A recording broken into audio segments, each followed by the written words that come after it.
சாதாரணமாக சில பேருக்கு இந்த ஃபேட்டி லிவர் அப்படிங்கிறது கிரேட் 1ல் ஆரம்பித்து கிரேட் 3 வரைக்கும் போகுது அப்படின்னாலே லிவர் சிரோசிஸ் வரைக்கும் போய் கல்லீரல் முழுமையாக செயலிழக்கிறதுக்கான வாய்ப்புகள் நிறையா இருக்குது. நம்ம கல்லீரலில் இந்த ஃபேட்டி லிவர் சார்ந்த பிரச்சனைகளை வராமல் தடுக்கணும், இல்லை வந்த பிறகு அதை சரி செய்யணும் அப்படின்னா குளூட்டதைன் அப்படிங்கிற ஒரு வேதிப்பொருளை நம்ம சுரக்க வைக்கணும். இதுதான் கல்லீரலை பாதுகாக்கக்கூடிய மிக முக்கியமான கவசப்பொருள். கல்லீரல் ஒரு நிமிஷம் தன்னுடைய வேலையை நிறுத்தினா கூட உடலுக்கே ரொம்ப ஆபத்தான விளைவுகளை உண்டாக்கும். இதை நம்ம ஒரு பாடியோட கேட் கீப்பர்னு சொல்லலாம், வாயில் காப்போன்னு சொல்லலாம். உடம்புக்குள்ளே எது உள்ளே இருக்கணும், எது உடம்பை விட்டு வெளியே போகணும் அப்படிங்கிறத தீர்மானிக்கிறதே இந்த கல்லீரல் தான்.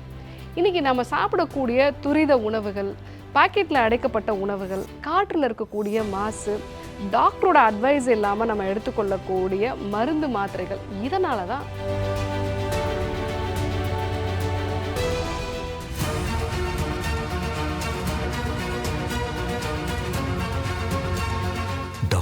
ஸ்ரீவர்மாஸ் அழகும் ஆரோக்கியமும். நேயர்கள் அனைவருக்கும் அன்பான வணக்கங்கள். நான் ஸ்ரீவர்மா மருத்துவமனையின் மகளிர் சிறப்பு மருத்துவர் ஜெயரூபா. இந்த நாள் இனிய நாளாக அமைய என்னுடைய மனமார்ந்த வாழ்த்துக்களும் பிரார்த்தனைகளும். ஃபேட்டி லிவர் மாதிரியான பிரச்சனைகள் சமீபத்தில் நிறைய பேருக்கு இருக்கிறத பார்க்குறோம். சர்க்கரை வியாதி இருக்கும்போது கூடுதலாக ஃபேட்டி லிவர் இருக்குது. இதய சம்பந்தமான பிரச்சனைகள், பிபி இந்த மாதிரியான பிரச்சனை இருக்கும் பொழுதும் கூடுதலாக ஃபேட்டி லிவர் மாதிரியான தொந்தரவுகள் இருக்குது. ஆனால் இந்த கல்லீரல் அப்படிங்கிறது நம்ம உடம்புல மிக முக்கியமான உறுப்பு. இந்த கல்லீரல் பாதிக்கப்படுறதை தொடர்ந்து தான் நமக்கு சர்க்கரை வியாதியோ, இதய சம்பந்தமான பிரச்சனைகளோ, ரத்த அழுத்தம் மாதிரியான பிரச்சனைகளே வர ஆரம்பிக்குது. இந்த கல்லீரல் ஒரு நிமிஷம் தன்னுடைய வேலையை நிறுத்தினா கூட உடலுக்கே ரொம்ப ஆபத்தான விளைவுகளை உண்டாக்கும். இதை நம்ம ஒரு பாடியோட கேட் கீப்பர்னு சொல்லலாம், வாயில் காப்போன்னு சொல்லலாம். உடம்புக்குள்ளே எது உள்ளே இருக்கணும், எது உடம்பை விட்டு வெளியே போகணும் அப்படிங்கிறத தீர்மானிக்கிறதே இந்த கல்லீரல் தான். இன்றைக்கி நம்ம சாப்பிடக்கூடிய துரித உணவுகள், பாக்கெட்டில் அடைக்கப்பட்ட உணவுகள், காற்றில் இருக்கக்கூடிய மாசு, டாக்டரோட அட்வைஸ் இல்லாமல் நம்ம எடுத்துக்கொள்ளக்கூடிய மருந்து மாத்திரைகள், இதனால தான் ஃபேட்டி லிவர் மாதிரியான பிரச்சனைகள் வருது. இது வரும் பொழுது நமக்கு பெருசாக அறிகுறிகள் இருக்காது. ஏதாவது ஒரு ஸ்கேன் பரிசோதனை பண்ணுறதுக்காக போயிருப்போம், ஒரு கிட்னி ஸ்டோனுக்காக ஸ்கேன் எடுத்துக்க போயிருப்போம், இல்லை ஒரு கர்ப்பப்பை சார்ந்த பிரச்சனைக்காக நம்ம ஸ்கேன் எடுக்க போயிருந்திருப்போம், இல்லை ஒரு ரெகுலர் செக்கப் நம்ம போயிருப்போம். அப்போ தான் ஃபேட்டி லிவர் இருக்கிறதே நம்ம கண்டுபிடிப்போம். ஆனால் இந்த ஃபேட்டி லிவர் இருக்கும்போது நமக்கு சில அறிகுறிகள் இருக்கும். முக்கியமாக பார்த்தீங்க அப்படின்னா உடல் சோர்வு அதிகமாக இருக்கணும். நிறைய சொல்லக்கூடிய ஒரு விஷயம் என்னென்னு பார்த்தீங்க அப்படின்னா, காலை நேரத்தில் நான் எப்போவுமே டயர்டாக இருக்கேன் டாக்டர், காலையில் ஃபுட்டு அப்படிங்கிறது கூட எனக்கு ரொம்ப கம்மியாக தான் நான் எடுத்துக்குவேன், மத்தியானம் ஈவினிங் ஆன பிறகு தான் நான் ரொம்ப ஆக்டிவ் ஆவேன், நைட்டில் ரொம்பவே ஆக்டிவாக இருப்பேன் அப்படின்னு சொல்லுவாங்க. அது மட்டும் இல்லாமல் பாடி எப்போவுமே ஹீட்டாக இருக்கிறது, உடம்பு வெயிட் அதிகமாகுது, இந்த மாதிரியான பிரச்சனைகளும் கூடுதலாக இருக்கும். சாதாரணமாக சில பேருக்கு இந்த ஃபேட்டி லிவர் அப்படிங்கிறது கிரேட் 1ல் ஆரம்பித்து கிரேட் 3 வரைக்கும் போகுது அப்படின்னாலே லிவர் சிரோசிஸ் வரைக்கும் போய் கல்லீரல் முழுமையாக செயலிழக்கிறதுக்கான வாய்ப்புகள் நிறையா இருக்குது. பட் நம்ம கல்லீரலில் இந்த ஃபேட்டி லிவர் சார்ந்த பிரச்சனைகளை வராமல் தடுக்கணும், இல்லை வந்த பிறகு அதை சரி செய்யணும் அப்படின்னா குளூட்டதைன் அப்படிங்கிற ஒரு வேதிப்பொருளை நம்ம சுரக்க வைக்கணும். இதுதான் கல்லீரலை பாதுகாக்கக்கூடிய மிக முக்கியமான கவசப்பொருள்.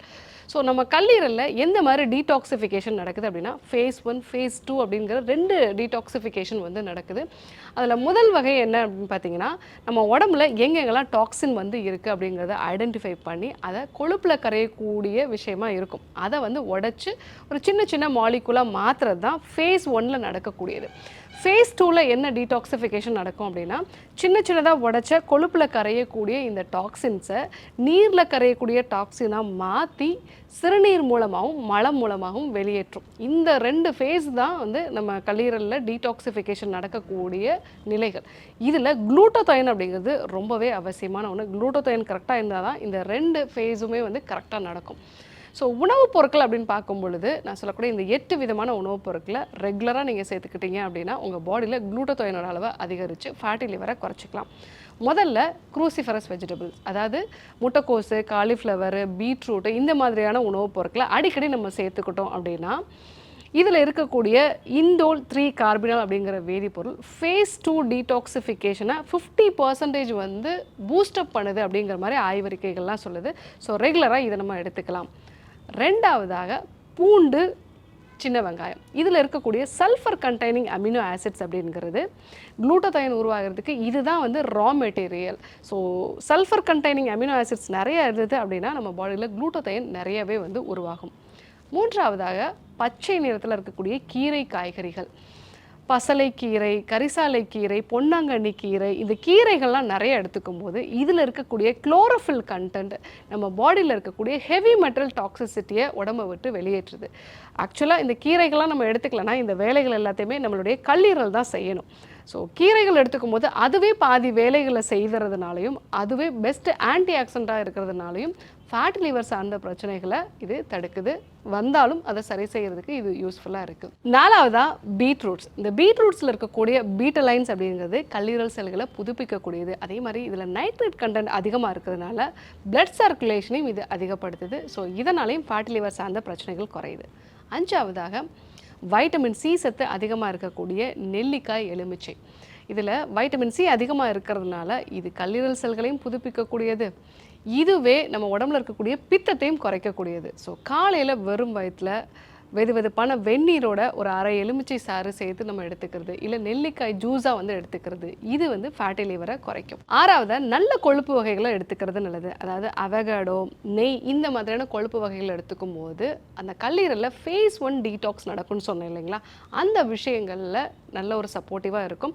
ஸோ காலையில் வெறும் வயிற்றில் 1 டீஸ்பூன் அளவு உருக்குன நெய் எடுத்துக்கிறது, அவகாடோ பழங்களை வந்து அடிக்கடி எடுத்துக்கிறது, செக்கில் ஆட்டின எண்ணெய்களை வந்து பயன்படுத்துறது.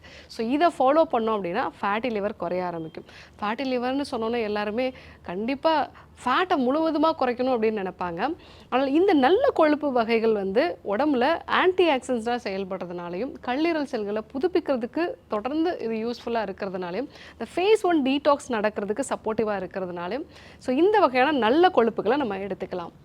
7வதாக வால்நட். இந்த வால்நட்டில் இருக்கக்கூடிய ஆர்ஜினின் அப்படிங்கிற வேதிப்பொருள் நம்ம பாடியில் இருக்கக்கூடிய அமோனியாவை வெளியேற்றுறதுக்கு ரொம்பவே யூஸ்ஃபுல்லாக இருக்குது. அமோனியா அப்படிங்கிறது இப்போ சமீபத்தில் நம்ம சுவாசிக்கிற காற்றுல கூட இருக்குது அப்படிங்கிற மாதிரி நிறைய ஆய்வறிக்கைகள்லாம் வந்து சொல்லுது. ஸோ ரெகுலராக ஒரு 3 வால்நட் ஊற வச்சு எடுத்துக்கிட்டோம் அப்படின்னா அமோனியாவை வெளியேற்றுறதுக்கு இது ரொம்பவே யூஸ்ஃபுல்லாக இருக்கும். 8வதாக க்ரீன் டீ. இந்த க்ரீன் டீயில் இருக்கக்கூடிய கேட்டச்சின்கிற வேதிப்பொருள் நம்ம பாடியில் இருக்கக்கூடிய கழிவுகளை வந்து வெளியேற்றக்கூடியது. கல்லீரலுக்கும் ரொம்பவே சப்போர்ட்டிவாக இருக்கும். குளூட்டோதைன் செக்ரேஷனுக்கும் இது சப்போர்ட்டிவாக இருக்கும். ஸோ இந்த 8 விதமான உணவுப் பொருட்களையும் நம்ம ரெகுலராக எடுத்துக்கிட்டோம் அப்படின்னா ஃபேட்டி லிவரில் நல்ல ஒரு மாற்றத்தை கொண்டு வரலாம். அதே போல் 3 மூலிகைகளை நம்ம வந்து பயன்படுத்தலாம். கரிசாலை, கீழா நெல்லி, கற்றாழை. இந்த கரிசாலையை நம்ம கீரையாக சமைச்சு சாப்பிடலாம். கீழா நெல்லியை மோரோட அரைச்சி நம்ம சாப்பிடலாம். கற்றாழையை ஜூஸ் ஆக்கி நம்ம சாப்பிடலாம். இப்படி எடுத்துக்கிட்டோம் அப்படின்னாலும் ஃபேட்டி லிவர் சார்ந்த பிரச்சனைகளை நம்ம சரி செஞ்சுக்கலாம். மிக முக்கியமான விஷயம் ஃபேட்டி லிவருக்கு நைட்டில் சீக்கிரமாக தூங்குறது, டாக்டரோட அட்வைஸ் இல்லாமல் ஆன்டிபயோட்டிக்ஸோ பெயின் கில்லர்ஸோ எடுத்துக்கிறத அவாய்ட் பண்ணுறது. இதெல்லாம் நம்ம கரெக்டாக ஃபாலோ பண்ணோம் அப்படின்னா தான் ஃபேட்டி லிவரில் நல்ல ஒரு மாற்றத்தை கொண்டு வர முடியும். இன்றைக்கி ஃபேட்டி லிவர் எதனால் வருது, அதை சரி செய்யக்கூடிய 8 விதமான உணவுப் பொருட்களையும் 3 மூலிகைகளை பற்றி நம்ம தெரிஞ்சுக்கிட்டோம். ஸோ கண்டிப்பாக ஃபாலோ பண்ணி பாருங்கள். யாருக்கெல்லாம் இந்த பிரச்சனை இருக்கோ அவங்க எல்லாருக்குமே சொல்லுங்கள், இது சாதாரண விஷயம் இல்லை, நாளடைவில் இது வேறு விதமான பிரச்சனைகளை, முக்கியமாக சர்க்கரை வியாதியில் ஆரம்பித்து புற்றுநோய் வரைக்கும் ஃபேட்டி லிவருங்கிறது ஆரம்பக்கட்ட அறிகுறியாக இருக்கலாம். ஆரம்ப கட்டத்தில் இதை சரி செய்ய வேண்டியது அவசியம் அப்படிங்கிறத கண்டிப்பாக எல்லாருக்குமே வந்து சொல்லுங்கள். இதே போன்று இன்னொரு அற்புதமான தகவலோடு உங்களை சந்திக்கிறேன். நன்றி, வணக்கம். நோய் நாடி நோய் முதல் நாடி அது தணிக்கும் வாய்நாடி வாய்ப்பச் செயல் இறைவழி மருத்துவம் அதுவே எங்கள் மகத்துவம். இறைவழி மருத்துவம் அதுவே எங்கள் மகத்துவம். அழகு தரும் மூலிகைகள், ஆரோக்கியம் தரும் மருத்துவர்கள். டாக்டர் ஸ்ரீவர்மாஸ். அழகும் ஆரோக்கியமும். ஸ்ரீ வர்மா ஆயுர்வேதா மருத்துவமனையின் வெல்னஸ் குருஜி அவர்களை ஏப்ரல் மாதம் 2ஆம் வாரம் 6ஆம் தேதி திங்கட்கிழமை காலை 7 மணி முதல் இரவு 9 மணி வரை கோடம்பாக்கத்திலும், 7ஆம் தேதி செவ்வாய்க்கிழமை காலை 7 மணி முதல் மதியம் 3 மணி வரை திருவண்ணாமலையிலும், 8ஆம் தேதி புதன்கிழமை காலை 8 மணி முதல் மாலை 5 மணி வரை தஞ்சாவூரிலும், 9ஆம் தேதி வியாழக்கிழமை காலை 7 மணி முதல் மாலை 4 மணி வரை கும்பகோணத்திலும், 10ஆம் தேதி வெள்ளிக்கிழமை காலை 7 மணி முதல் மாலை 4 மணி வரை சிதம்பரத்திலும், 11ஆம் தேதி சனிக்கிழமை காலை 6 மணி முதல் மாலை 6 மணி வரை பாண்டிச்சேரியிலும், 12ஆம் தேதி ஞாயிற்றுக்கிழமை காலை 7 மணி முதல் இரவு 9 மணி வரை கோடம்பாக்கத்திலும் சந்தித்து மருத்துவ ஆலோசனை மற்றும் ஆசி பெற தொடர்பு கொள்ள வேண்டிய தொலைபேசி எண்கள் 9500946634 9500946635. ஆச்சார்யா டாக்டர் ஸ்ரீவர்மா அவர்களிடமும் வெல்னஸ் குருஜி அவர்களிடமும் நேரடியாக பயிற்சியும் ஆசியும் பெற்ற doctor Hemala Tiruvallur, doctor Aneesh Fathima Ambattur, doctor Surya Kodambakkam, doctor Jayarupa Manappakkam, doctor Radha Velachery, doctor Jayakanthan Pondicherry, doctor Pooja Tiruvannamalai, doctor Saraswathi Salem, doctor Suriyabharathi Trichy, doctor Abirami Thanjavur, doctor Abina Mubisha Madurai, doctor Jebashin Nagercoil, doctor Malathi Coimbatore, doctor Sonali Hosur, doctor Guna Apsara Bangalore, doctor Navneeth Hyderabad, doctor Siddhanath Mumbai. பட்டப்படிப்பு மற்றும் பட்ட மேற்படிப்பு முடித்த மருத்துவர்களை சந்தித்து சிகிச்சை பெறலாம். முதுகு வலியா, மூட்டு வலியா, கை கால் நீட்ட மடக்க இயலாமையா, அறுவை சிகிச்சை இல்லா குணம், ஆயுட்கால நிவாரணம். டாக்டர் ஸ்ரீவர்மா PCR, மகாராஜா தைலம் அனைத்து மருந்து கடைகளிலும் கிடைக்கும். அனைத்து நோய்களுக்குமான குணம், ஆரோக்கியம் தரும் மருத்துவர்கள் டாக்டர் ஸ்ரீவர்மாஸ். வாரே வா வாஜிகே டாக்டர் ஸ்ரீவர்மாஸ் மேஜிக் கேர்.